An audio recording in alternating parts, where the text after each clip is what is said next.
people, 43 passengers per aircraft. Have you designated any emergency landing zones for the drop-off? We do. We have there are upwards of 20 helicopter landing zones that we've identified. We have a couple that are designated as the primary LZs and then the primary places where we're dropping people off. Can you spell those out now? I don't have the actual locations. I know them by grids and names that we designated within the task force. But how much flying time do you think would take for one evac flight average? A single wave, it could be completed in about 45 minutes or so. We're planning to fly for about 3.5 to 4 hours, and then on each of those waves, looking to evacuate, upwards of 168 people per aircraft. So, in the vicinity of our tasking is essentially to take 400 people within 4 hours from the furthest most LZ south up to Hilo to be evacuated. Will those people be at the LZs, or are you going to go to individual homes to pick them up? No, this aircraft is more capable of picking people up all from one place and then taking them to a single drop-off point. So we'll be collecting people together and then How fast from when you get the call will you guys be able to actually be up in the air and on your way?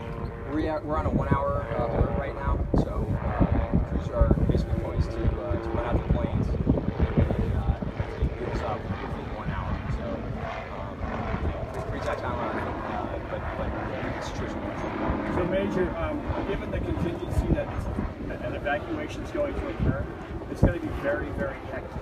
So who else besides yourselves are on the ground to form these people up in sticks to get them on board the helicopters and out of the area? Yeah, we're partnered up with National Guard partners and local law enforcement. Essentially, we'll be responsible for controlling the LZ, establishing security, maintaining order, and then our crew chiefs, like Gunny Bauer here, are going to be responsible for picking those people up and bringing them onto the helicopter in a safe and orderly. And then you'll land back here at Hilo Airport, or is there another designated assembly area?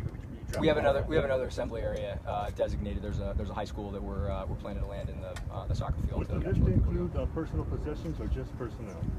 We're limited to very minimal baggage. So the weight is a concern with that number of people. So we're asking that the public keep the baggage to a minimum. And Major, as a Marine veteran, could you tell the press here what the actual limit is for weight on this helicopter? This particular helicopter is limited to about 70,000 pounds of gross weight, including the 53,000 pounds of helicopter there. So there's kind of a sliding equation there, but right now we're configured for about 12,500 pounds worth of passengers and gear per load. And are you on standby 24/7, or is there another crew that's going to relieve you for relief? That's right. We have two crews that are operating on a 24-hour standby. We're capable of day and night operations and all weather. Two crews per plane, or just the two helicopters that are here? The two helicopters each have a crew to be manned 24/7. Gotcha.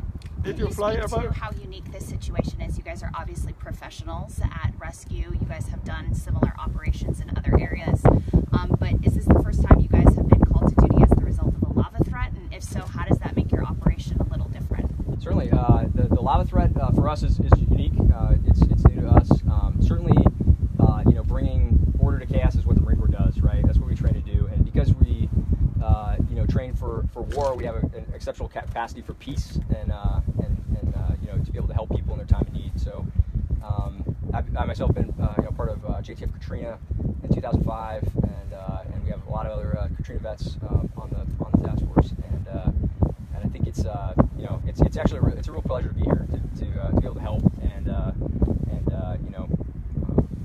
just show a good face to the community and help our neighbors really from Oahu. We consider this to be helpful. Did you fly ever above a volcano, and is it a special experience for you?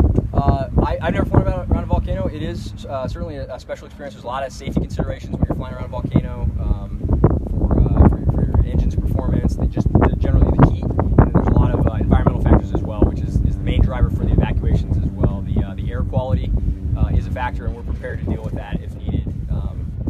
With our gas mask, personal protective equipment. Are you prepared to fly that over water? We are prepared. We are not planning to fly over water. Is this an open-ended assignment right now for you, or is there a date, a cutoff date for? I mean, you were saying earlier that there's an operational need for these helicopters, so. Absolutely. Heavy lift is in high demand throughout the world, and we currently are on a 5-day tether, which started yesterday, and so we're planning to go through Monday. Is there an Army contingent standing by with 47s, CH-47s that would take over, or is that? I'm not aware of any 47s at this time. They're pretty heavily tapped as well. Sorry, for local residents, could you clarify that? That seems relatively important. You guys are right now on a 24-hour standby only through Monday? Correct, for the time being, and that could be extended at any time. We're prepared for that. Is it because you're leaving for another mission, or that's just the window that you were essentially assigned to right now? There's no particular mission that we got on the horizon right now, but it is just we're in heavy demand, throughout the Marine Corps. So yeah, they're working through that. Also want to point out that everyone on my debt is a volunteer. We all asked to be here, and we're happy to be helping. What is your home station? Where are you from? We're from Marine Corps Base Hawaii on Oahu. What kind of rehearsal drills, if any, have you been running, and what is the best/worst case scenario for what you're looking at? That's a good question. We've been doing drills mostly in reaction time to make sure that we have the capability to respond within the 1 hour that we've advertised. We've only been here for a very short period of time, so we haven't really done any dress rehearsals for the actual evacuation. In fact, these planes have not actually flown in the rift area at this time, but planning to do that soon. And when?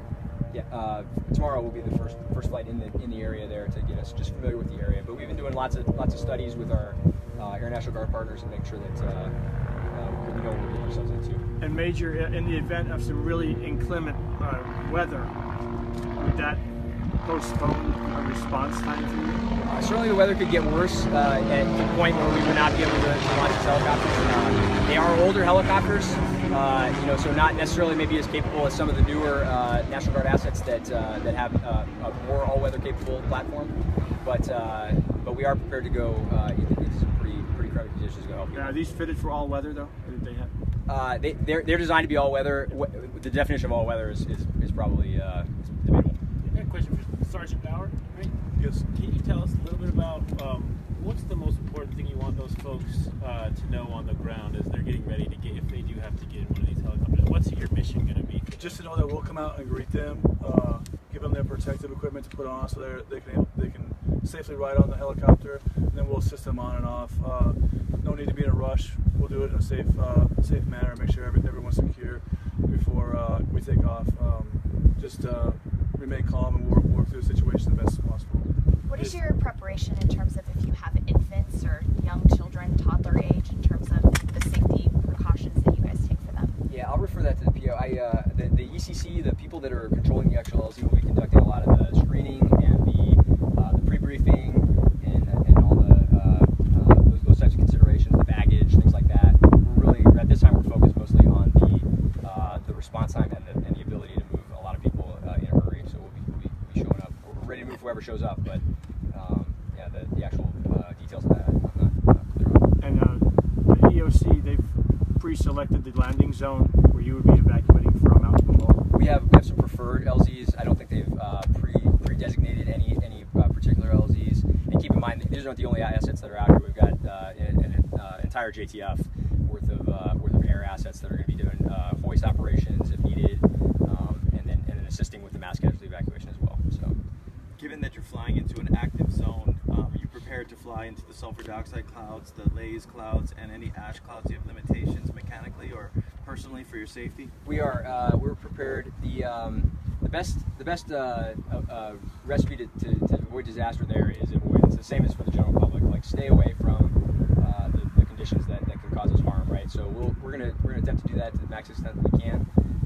If we are unable to do that, we do have an array of options essentially for personal protective equipment, including monitors and several different types of masks that we can don if we need to go to that. But would the ash cloud cause any mechanical problems? There are limitations? There's a potential for performance issues with the engines, but we don't foresee that being an issue because we'll see the ash cloud before we would get into it.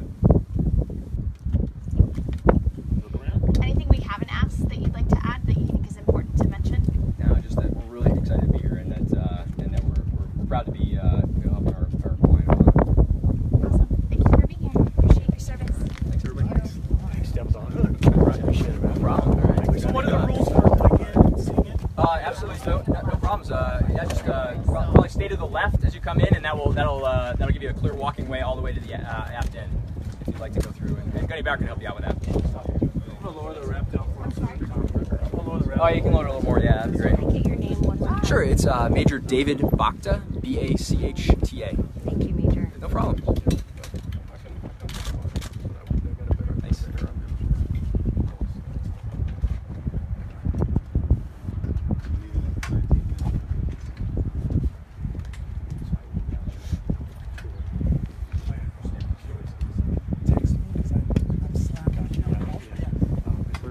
You guys want to say it there?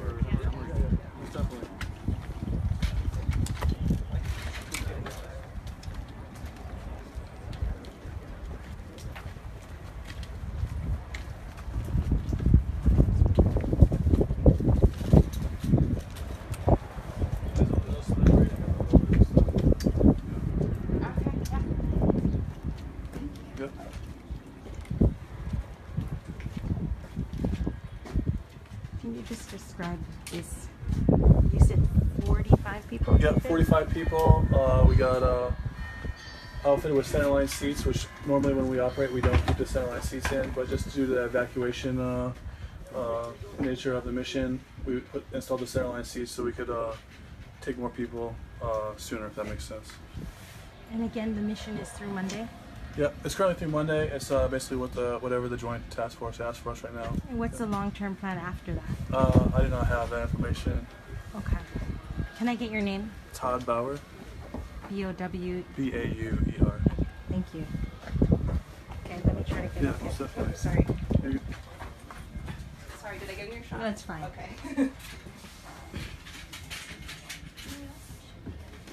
Yeah, most definitely.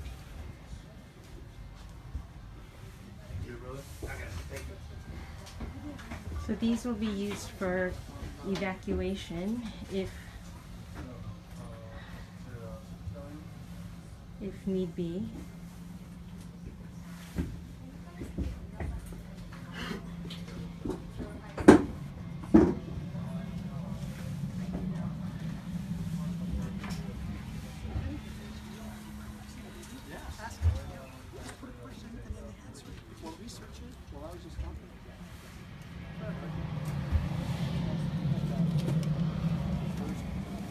Let me go to the other. Excuse me. Ready? One of light. Thank you.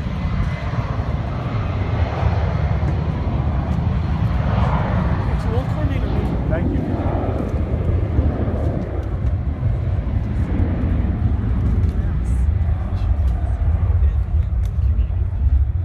It's kind of general, but yeah.